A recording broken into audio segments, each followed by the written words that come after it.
Em dic Esther Corbera, soc directora en funcions de la Biblioteca Ignasi Iglesias Can Fabra.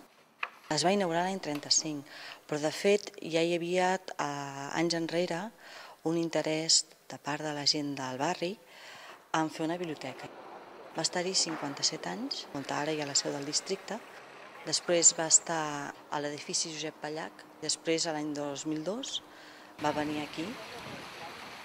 Hi ha llibres que s'han anat guardant per la seva antiguitat, per la seva vàlua històrica i tot, i aquests els tenim al magatzem.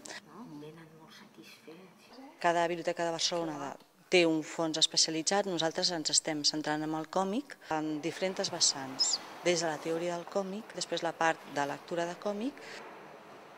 També tenim una especialització que és la fotografia, i és una especialització més recent, més nova i que volem donar a conèixer al públic.